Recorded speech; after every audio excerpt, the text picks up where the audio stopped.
Denle un aplauso fuerte al Señor, porque hoy estamos de fiesta, hoy estamos de alegría. Tome asiento, querido hermano, tome asiento, querido hermano, porque hoy el Señor se siente feliz, porque hay tantas cosas que tenemos que celebrar este domingo. Hemos terminado agosto y estamos aquí sanos, firmes, seguros, tranquilos. Estamos celebrando un año más de nuestra institución y nos sentimos contentos, felices, porque estamos formando a la nueva generación. Nos sentimos contentos porque hoy es el primer domingo del mes y tenemos que recordar la Santa Cena que Jesús deja establecido con sus discípulos. Y estamos felices porque Dios es bueno. ¿Cuántos lo creen? Amén. Hoy necesito que usted esté feliz, esté contenta, que me transmita felicidad, que me transmita alegría, porque la palabra de hoy es alegría para algunos y para otros también que sea alegría. Vamos a celebrar la Santa Cena, queridos hermanos. Recordarles que esta cena la hizo Jesús cuando Jesús quiso compartir solamente con sus discípulos. O sea, Jesús invitó a la cena no a todo mundo, no a toda la multitud que siempre le seguía a Jesús, sino Jesús dijo: yo quiero compartir con ustedes, con los discípulos. Y solamente se apartó con los 12 discípulos. Y aún sabía que ahí había uno que lo iba a entregar. Pero sin embargo, el corazón de Jesús dijo: yo quiero compartir con todos los discípulos. Y quizás estemos aquí los que el Señor nos ha apartado para celebrar esta cena, y sea usted uno elegido por el Señor para compartir esta cena. Póngase de pie, vamos a orar por la Santa Cena. El Señor necesita escuchar su voz. El Señor necesita que usted lo hable. No el siervo, no la sierva, necesita que usted se ponga a cuenta con el Señor y dígale cuánto lo quiere, cuánto lo ama, pero también dígale cuánto necesita usted de Él. ¿Qué es lo que usted desee que el Señor lo va a escuchar? Y quizás el Señor ejecute sus pedidos. Pero háblele al Señor, háblele, dígale: Señor, cuán grande eres, cuán poderoso eres, Rey de reyes, Señor de señores, dueño de todo lo que existe, porque tú lo creaste. Todo es tuyo, Señor. Mi vida y la de mi familia te la entrego, Señor. Hoy te entrego mi vida, Señor. Y te digo: heme aquí, Señor, para lo que yo te pueda servir, Señor. Heme aquí, Señor. Un discípulo más, Señor, que va a llevar tu mensaje como los dijiste a tus discípulos. Prediquen, prediquen, lleven la palabra, lleven este evangelio a todas las naciones del mundo. Quizás no pueda llevar tu palabra a todo el mundo, pero sí puedo llevar tu palabra a mis hijos, a mis familiares, a mis vecinos, para que te conozcan y glorifiquen tu nombre.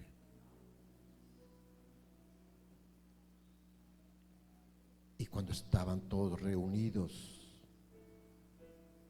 y mientras todos comían, Jesús tomó pan y, habiéndolo bendecido, lo partió y dándoselo a los discípulos les dijo: tomad, comed, este es mi cuerpo. Sírvase.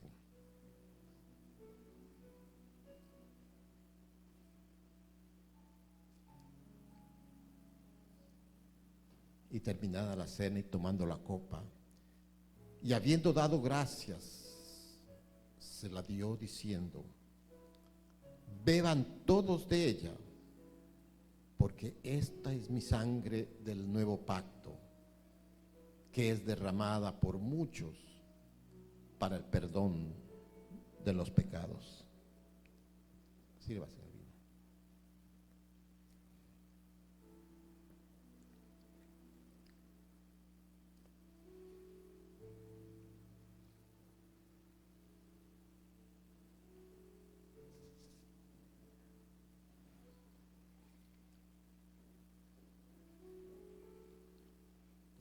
Y terminada la cena les dijo: así pues, todas las veces que comiereis este pan y bebiereis esta copa, la muerte del Señor anunciáis hasta que Él venga. Que Dios escuche sus pedidos, que Dios escuche sus oraciones y que en ustedes Dios cumpla el propósito. Y mientras nos preparamos para la segunda venida de Cristo, denle un aplauso al Señor, tome asiento. Muchas gracias, queridos hermanos. Qué bueno que hemos entrado en comunión con el Señor.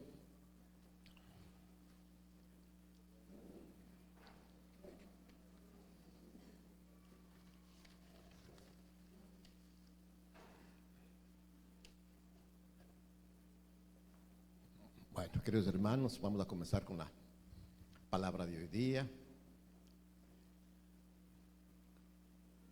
He tomado una de las cartas de Pedro, que quizás usted va a decir: bueno, pero el título no juega bien con la explicación de Pedro. El primer siglo de Cristo, lo que llaman la iglesia cristiana naciente, fue una época dura, difícil, porque los seguidores de Cristo eran perseguidos, eran castigados, muchas veces eran asesinados, pero Cristo estaba ahí. Y donde está Cristo, las cosas crecen, las cosas se multiplican. Si usted tiene a Cristo, su vida va a crecer, su vida se va a multiplicar. Por eso es necesario que usted en su vida tenga a Cristo. ¿Cuántos tienen a Cristo en su vida? Amén, amén. No se olvide que hoy es un día de alegría, hoy es un día de felicidad. Hoy día necesito que usted esté feliz y contento, ¿no? Entonces parece que Pedro sabía de esto, ¿no? Y escribe una carta. Pero usted va a ver que el versículo que lo leo no tiene que ver nada con el título, el versículo. Pero vamos a ver que después sí tiene coherencia. Y me he puesto como título: las tres fortalezas de Daniel. Todos lo ubican a Daniel, ¿verdad? Es uno de los que escribe sobre la realidad del cristiano y hace profecías sobre Apocalipsis, ¿no? Entonces Daniel es uno de los grandes que escribe el Evangelio. Y le digo que casi no tiene nada que ver el título, porque Pedro habla una realidad que Daniel ya la había vivido antes y que tal vez hoy Pedro nos está hablando a nosotros por el tiempo que estamos viviendo. Pedro vivió el primer siglo del cristianismo. Entonces me parece a mí que Pedro vio cómo vivían los cristianos, quizás unos quietos, quizás otros temerosos, o quizás otros llorosos. Pero Pedro escribe este versículo, ¿y qué les dice a los cristianos? En el libro de Pedro, la primera de Pedro 5:8, Pedro les dice: sed sobrios y velad, porque vuestro adversario, el diablo, anda como león rugiente, anda alrededor buscando a quien devorar. Y me gusta esto, ¿por qué? Porque Pedro le dice, ¿cómo? ¿Cómo tienen que vivir? Y también les dice, ¿quién es su enemigo? Porque muchas veces Pedro se da cuenta que entre romanos y cristianos, los romanos mataban a los cristianos, los judíos odiaban a los cristianos. Entonces Pedro les hace ver que la lucha no es ni con romanos, ni con judíos, ni con griegos. No, la lucha es contra Satanás. ¿No? Pero le dice, para que ustedes luchen, así como se hablaba de una armadura del soldado, del guerrero, ahora le dice usted, Pedro dice, no, ya no tienen armadura, pero tienen la sobriedad. Sean sobrios y velen para que puedan enfrentar a este enemigo poderoso que se llama Satanás. Y fue a buscar los conceptos de sobrio y de velar.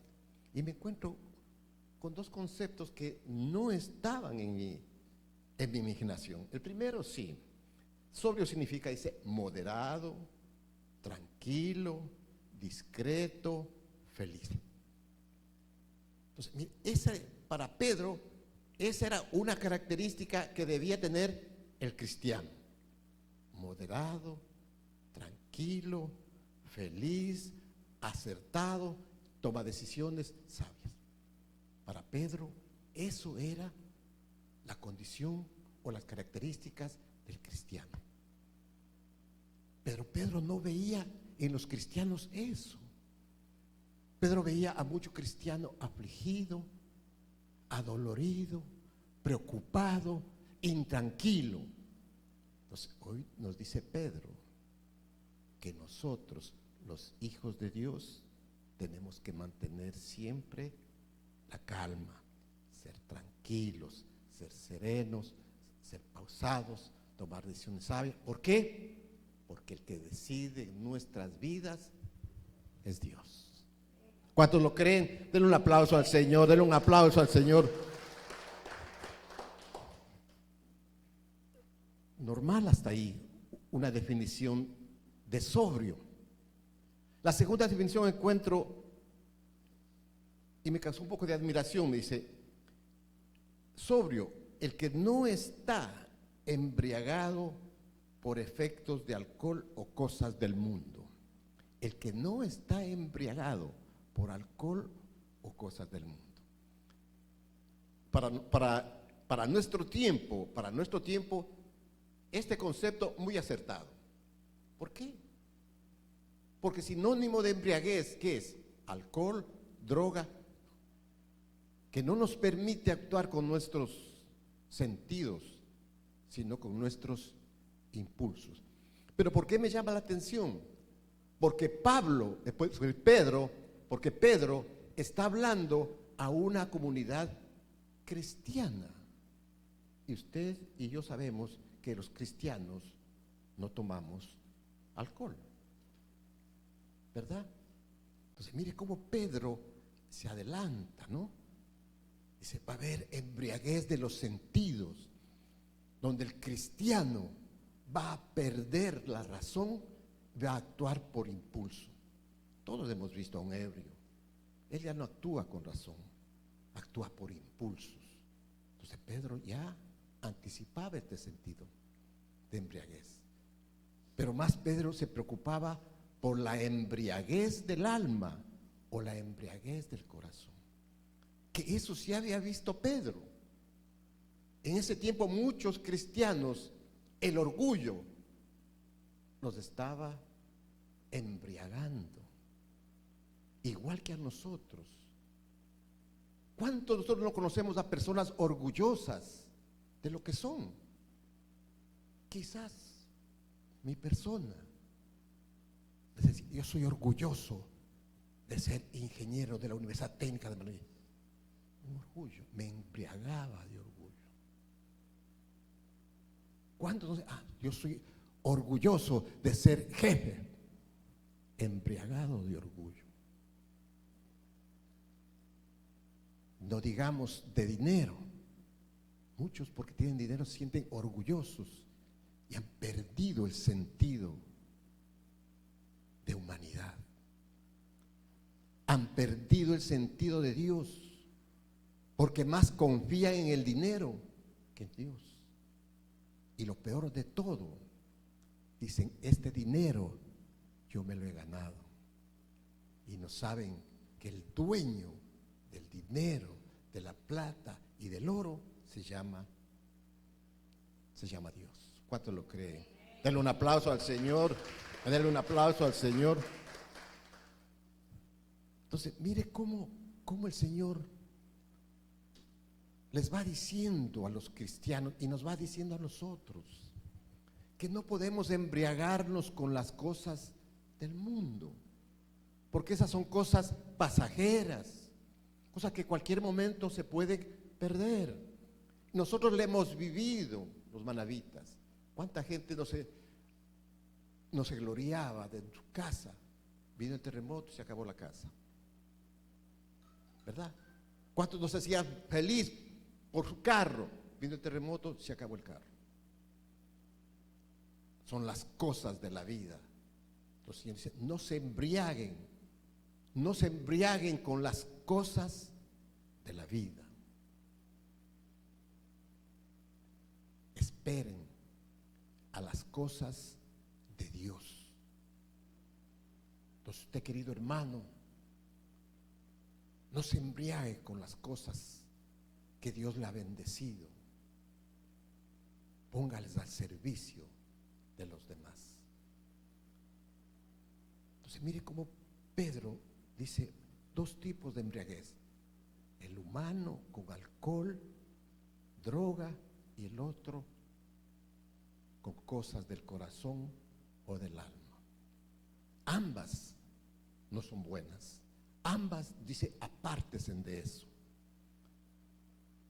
Y otra definición que aparece ahí, el nombre de Daniel, implícito, cuando encuentro que dice que sobrio es no contaminarse del medio que lo rodea.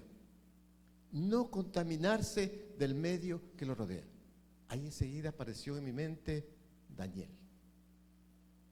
¿Por qué? Porque Daniel va de esclavo a un mundo totalmente diferente. Un jovencito con una legión de jóvenes van de esclavos. Y es fácil, en un mundo distinto, contaminarse.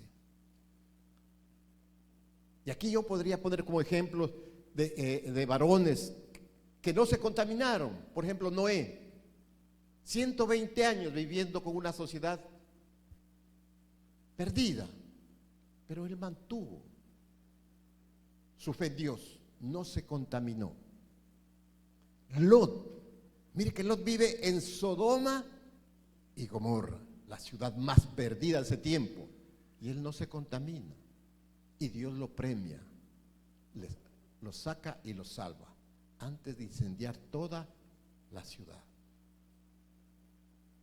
El famoso José, el soñador, y a quien tengo ganas de estudiar y comenzar con ustedes, uno de los hijos de Jacob. Tantas cosas que le pasó a José, pero él no se contaminó. Vivió una vida en Egipto y no se contaminó. Moisés fue creado con el faraón, con el hijo de faraón, y no se contaminó. Y ahora cojo a Daniel. Daniel era uno de los jovencitos, vivían en el palacio, eran los futuros asesores del rey. Pero vino el rey de Babilonia, los conquistó y los llevó a Babilonia. Y todos sabemos que Babilonia era un pueblo pagano, idólatra, con costumbres totalmente diferentes. Hacia allá iba Daniel. Hacia allá iba Daniel. Y eso lo tengo yo en Isaías 25:1. El león rugiente. Daniel sabía quién era el león rugiente. Pero también Daniel sabía lo que decía Isaías en 25:1. Señor, tú eres mi Dios, tú eres mi Dios. Te exaltaré y alabaré tu nombre, porque has hecho maravillas. Tus consejos antiguos son verdad y firmeza. ¿Cuántos lo creen? Que Dios ha hecho maravillas en su vida. ¿Cuántos lo creen? Amén. Denle un aplauso al Señor, ¿no? Usted está viendo las maravillas que está haciendo el Señor en nuestras vidas. ¿Qué nos pide el Señor? Que le alabemos, que le exaltemos. Es lo que tiene que hacer. Y yo les invito a ustedes, queridos hermanos, los días miércoles 8:30 a 9:30, a que compartan con nosotros, con los hijos de la casa, esto que pide el Señor: exaltar su nombre, alabar su nombre, orar en su nombre. Les invito a que se peguen por Zoom. Y muy pronto usted verá la respuesta del Señor. Porque una familia que ora unida es fuerza para Dios. Y Dios escucha sus pedidos, Señor. Entonces vemos que aquí Daniel y sus amigos van prisioneros a Babilonia.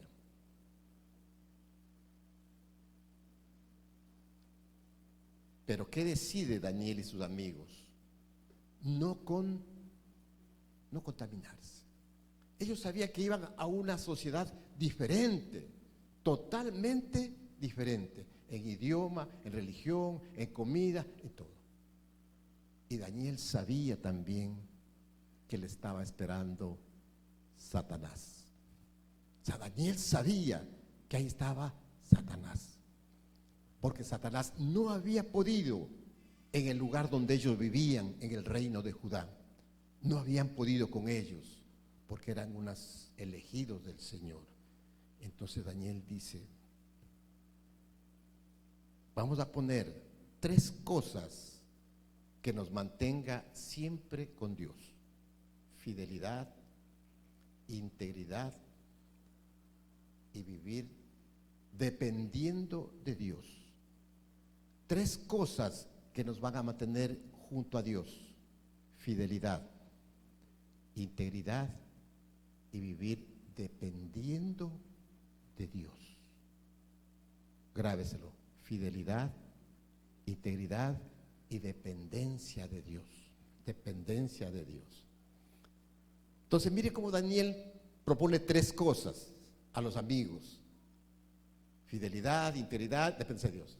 Y Satanás dice: no, también voy a meterme 3 cosas que lo saquen del proyecto de Dios. Y dice: identidad. O sea, primerito, Satanás los quiere robar la identidad. Y apenas llegan a Babilonia, ¿qué hacen los babilonios? Los cambian de nombre. Para nosotros en los actuales momentos el nombre no significa nada. Vemos el calendario: póngale este nombre, o póngale el del artista, el del jugador, pero en ese tiempo los nombres decían mucho de sí.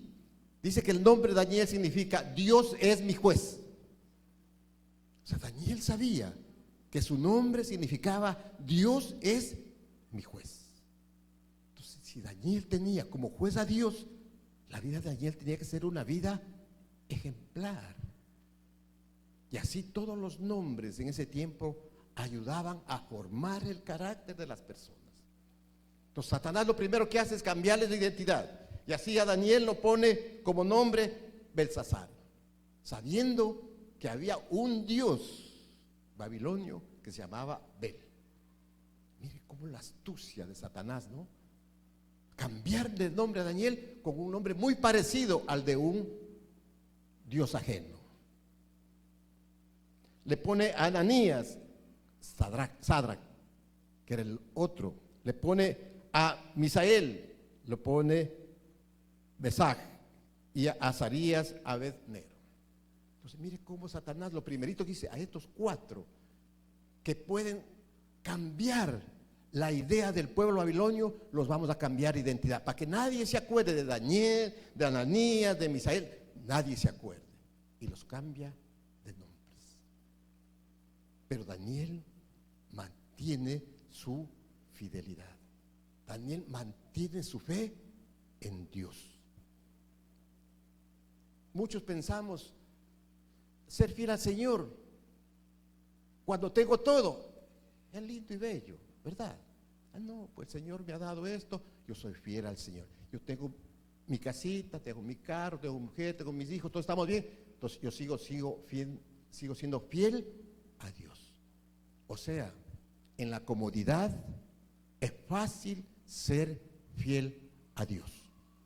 Pero Daniel no iba a la comodidad. Daniel iba a la esclavitud. Daniel iba a la esclavitud. Y él lo sabía. Y por eso dice, yo le voy a ser fiel a mi Dios. Pase lo que pase, voy a ser fiel a mi Dios. Y usted debe ser exactamente igual. Si Dios le ha bendecido, sea fiel al Señor.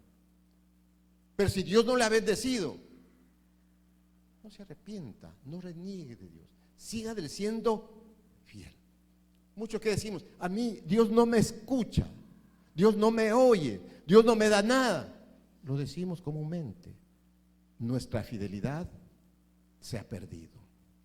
Entonces aquí Daniel nos da un ejemplo de que la mayor fuente de fidelidad a Dios quizás es el campo más difícil o más doloroso cuando uno esté sufriendo en la vida.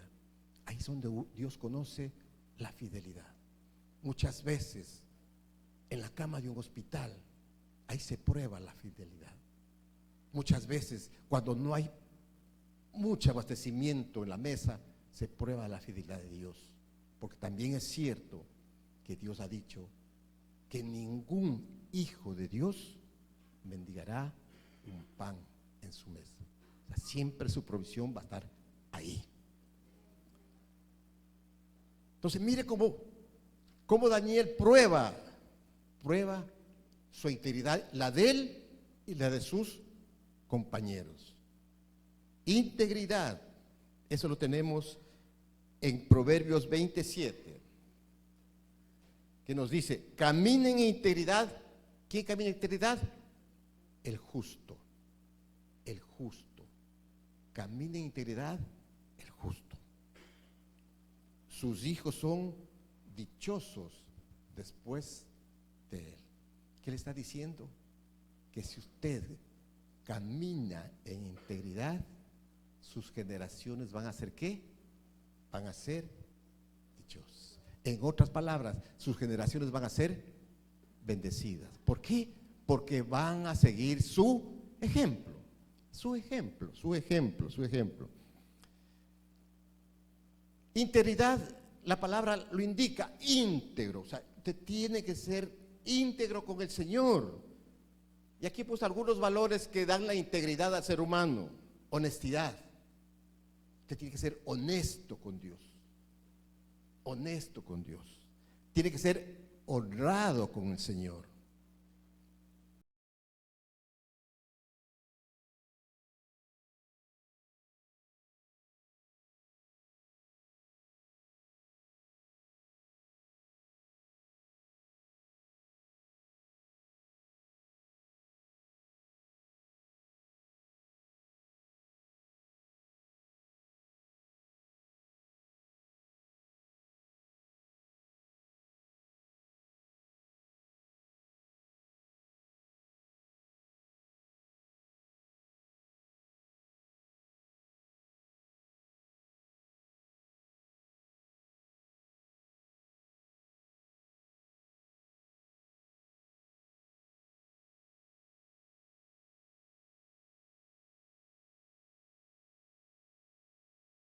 Íntegro quien está dispuesto a honrar a Dios a través de su vida.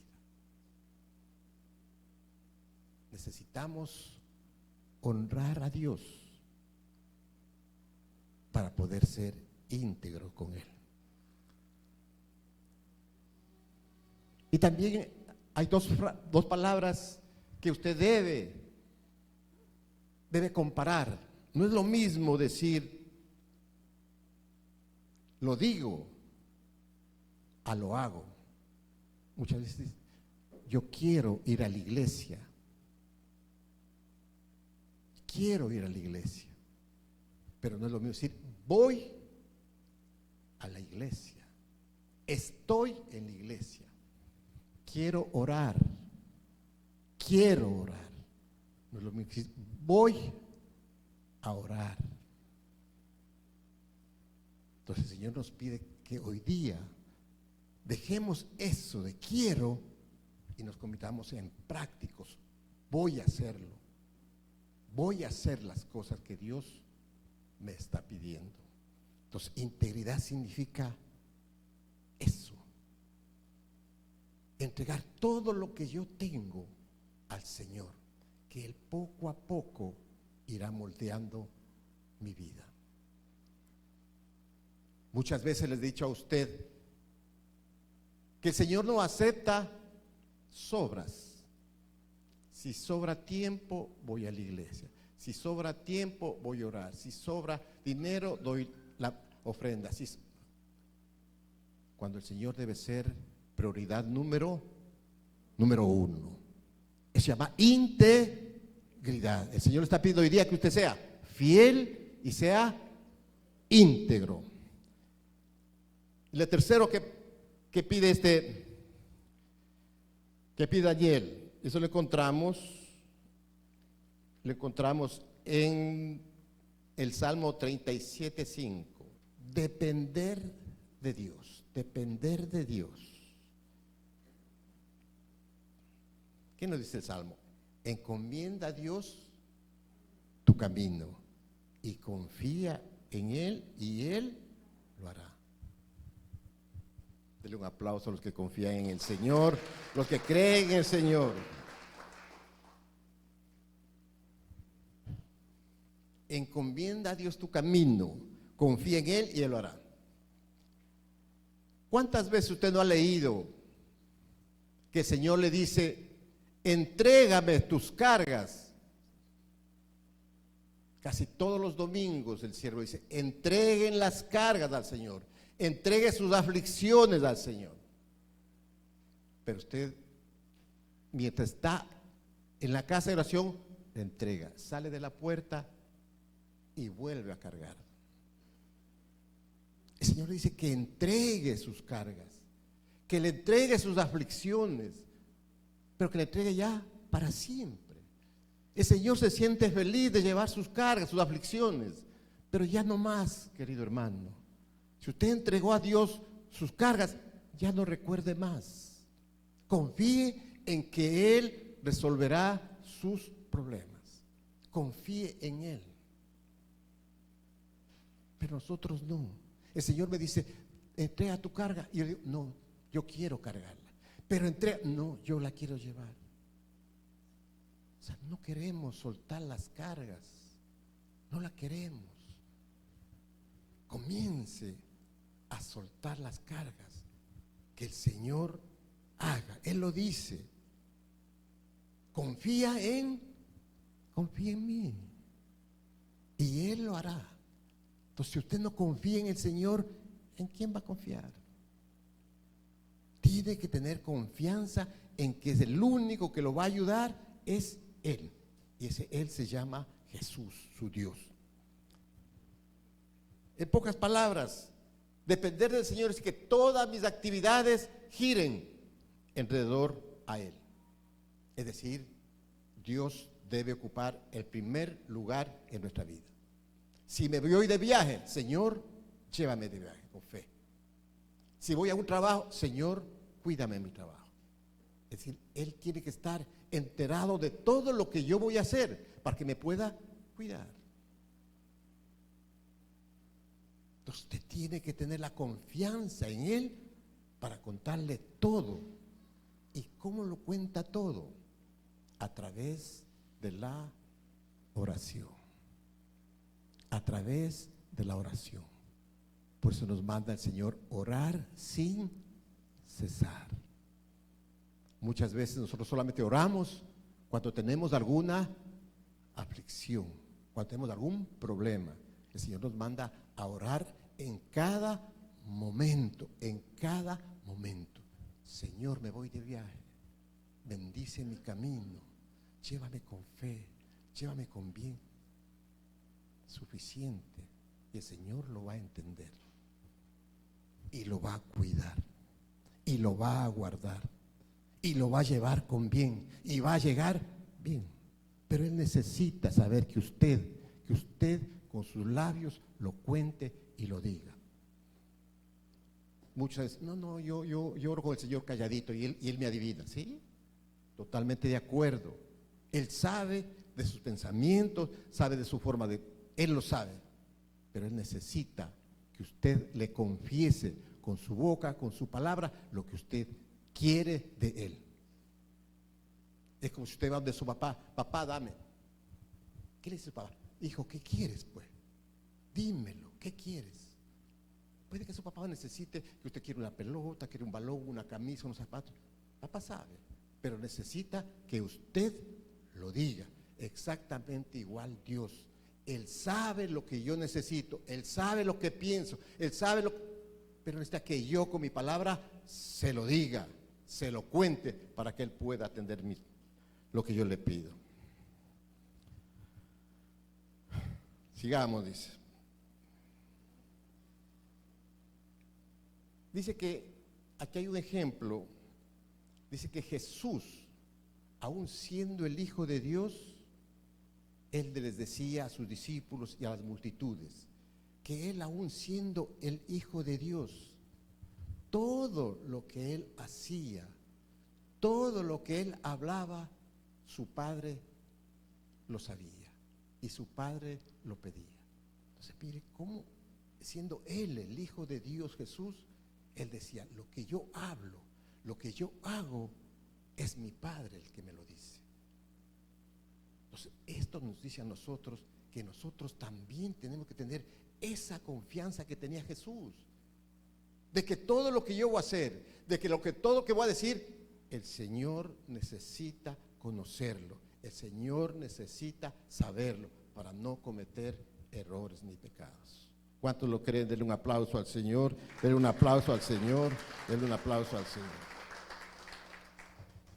Entonces mire, Daniel cumple las 3 fortalezas que él y sus amigos impusieron para no caer contaminados en el imperio babilonio, para no ser contaminados. Pusieron en práctica la fidelidad, pusieron en práctica la integridad y pusieron en práctica la dependencia de Dios. ¿Qué hacía Daniel y sus amigos cuando tenían problemas para ser fieles? ¿Qué hacían? ¿Se sentaban a lamentar? ¿Se sentaban a llorar? No. Buscaban a Dios en oración. Buscaban a Dios en oración. Cuando usted tenga problemas, busque a Dios en oración.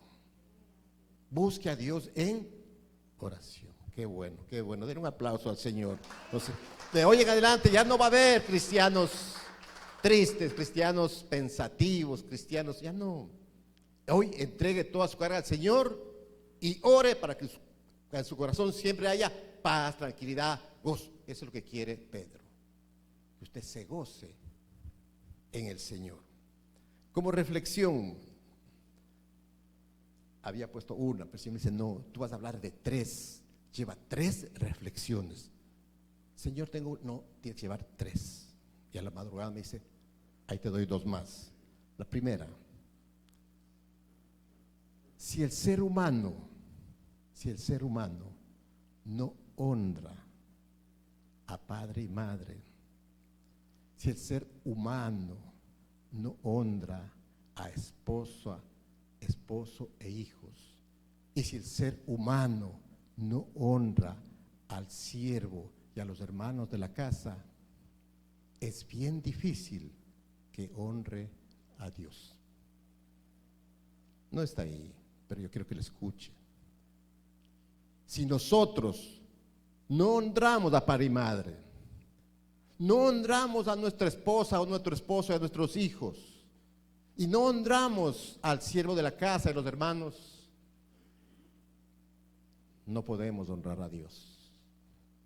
Porque Dios es todo lo que yo les he dicho. ¿Cómo puedo honrar a Dios si no me llevo con papá y mamá? ¿Cómo puedo honrar a Dios si no respeto a los hermanos de la casa? ¿Cómo puedo honrar a Dios si no ando bien con mi esposa?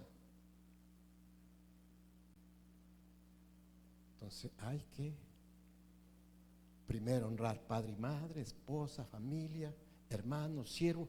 Ahí estoy honrando a Dios. Segunda reflexión. Muchas veces pensamos que solamente, voy a poner entre comillas, que solamente el que hace cosas malas se aleja de Dios. El que hace cosas malas se aleja de Dios. Oye, el Señor dice, el que hace cosas buenas, entre comillas, también se aleja de Dios. Explícame, te digo, Señor. El que hace cosas buenas se aleja de Dios. Me dice, ¿el trabajo es o no es una bendición? Muy bien. Pero ¿cuántos de nosotros estoy cansado? Ese trabajo me tiene agotado. No voy a la casa de Dios. El trabajo ha alejado. O muchas veces, esta noche me tocó velar, estoy a las 8 de la mañana, me voy a dormir porque estoy cansado. No voy a la casa de Dios. Trabajo una bendición, pero a muchos nos está alejando de Dios. Nos está alejando de Dios, cuando debiéramos ser todo lo contrario. Estoy cansado de mi trabajo, voy donde el Señor a que me dé fuerza, porque Él es mi fortaleza. Acabo de llegar, pero voy a dar gracias al Señor, porque toda la noche me ha cuidado y me ha guardado, y voy a darle gracias porque estoy con salud. Pero nosotros, las cosas buenas en este siglo nos están alejando de Dios. Otra cosa buena, yo me llevo muy bien con toda mi familia, muy bien. Pero el domingo es el cumpleaños de mi abuelita y yo no lo puedo fallar, no es que mi abuelita. ¿Qué tengo que ir? No importa, el otro domingo voy. ¿Quién le da la vida a esa abuelita? Dios. Entonces venga, pues. Venga, agradezca a Dios que su abuelita está bien. No, es cumpleaños de mi mejor amigo. Tampoco lo puedo fallar. Y la iglesia, el otro domingo voy. Que Dios espere nomás, tranquilo. Yo me porto bien y Él sabe que yo me he portado bien. Está bien, la amistad es buena, está bien.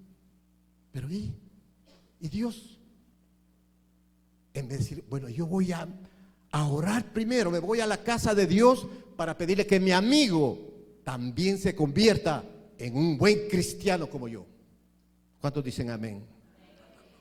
Denle un aplauso al Señor. O es que nos está doliendo la palabra, no está doliendo. Y un último ejemplo que va a poner, porque 3 me dice el Señor. Hay muchos.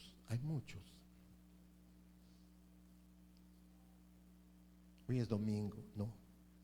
Yo me voy a visitar al cementerio, a mi hijo, al que sea, porque tengo que llevarle las mejores flores. Y la iglesia y la casa de oración, el otro domingo voy.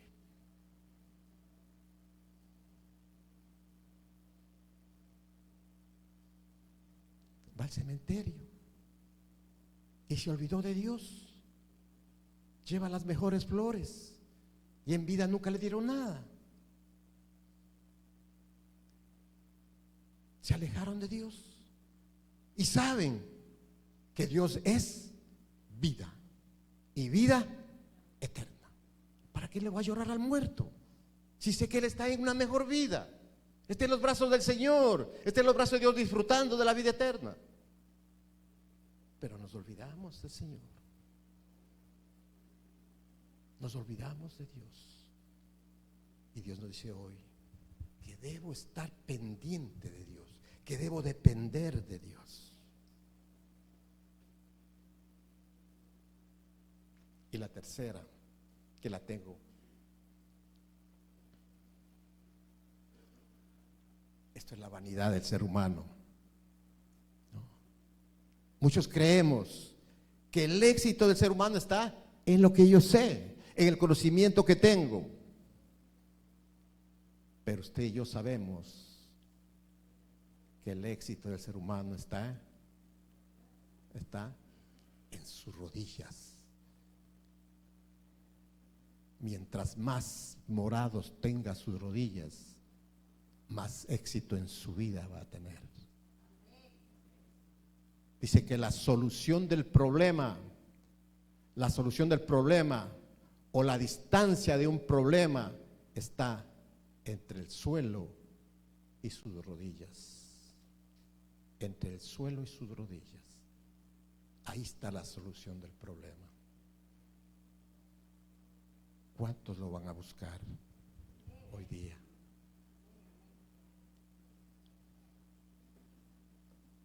El domingo revisamos rodillas. ¿Qué te parece, Señor? Muy bien, excelente. Muy bien, vamos a orar. Qué bueno. La palabra del Señor ha sido muy clara hoy día.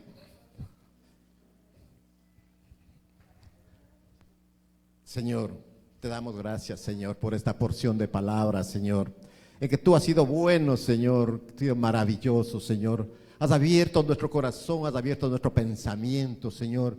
Y ahora sé con firmeza que tengo que ser fiel, que tengo que ser íntegro y que tengo que depender de ti, Señor. Son estas tres cosas que Daniel me ha enseñado hoy día para vivir cerca de ti, para estar junto a ti y para recibir tu gloria y tu gozo, Señor. Necesito serte fiel. Necesito decir, heme aquí, Señor, para lo que tú deseas, Señor. Necesito ser íntegro, que todo mi tiempo, que todo tu llamado sea para ti, Señor. Porque no hay cosa más grande, Señor, que servirte a ti, Señor. Es un privilegio servirte a ti, Señor. Y yo quiero ser tu servidor de por vida, Señor. Necesito depender de ti, Señor. Necesito que tú ocupes el primer lugar en mi corazón, Señor. Necesito, Señor, que tú robustezcas mi fidelidad, mi honradez, mi justicia, para ser íntegro, Señor. Necesito, Señor, terminar, Señor, con los afanes de este mundo, Señor, y sacrificar tu tiempo en tu casa, tu tiempo de oración. Porque no hay fidelidad sin oración, Señor. Porque no hay integridad sin oración, Señor. Y no hay dependencia de Dios sin oración, Señor. Necesito orar sin cesar, Señor, para estar junto a ti, Señor. ¿Qué es lo que más deseo, Señor? Que mi vida esté contigo, Señor. Que mi vida sea junto a ti, Señor. Hoy, Señor, he decidido, Señor, serte fiel, serte íntegro y depender de ti, Señor. Levante su mano derecha para que reciba la bendición. Señor, Padre celestial, Padre bueno, Padre todopoderoso, Señor, permíteme, Señor, en tu nombre, Señor, bendecir a este remanente, Señor, que cada domingo te busca, Señor, porque reconoce que eres nuestro Rey, nuestro soberano. Permíteme, Señor, bendecir a este remanente para que tengan una semana llena de provisión, llena de sanidad, pero más que nada, llena de amor hacia ti, Señor. Cuida, Señor, su vida. Cuida, Señor, la de su familia. Y que todos vivan en el gozo y en la paz del Señor. Te lo pido en el nombre de tu Hijo amado Jesús. Amén y amén. Denle un aplauso fuerte al Señor. Denle un aplauso fuerte. Gracias, Señor.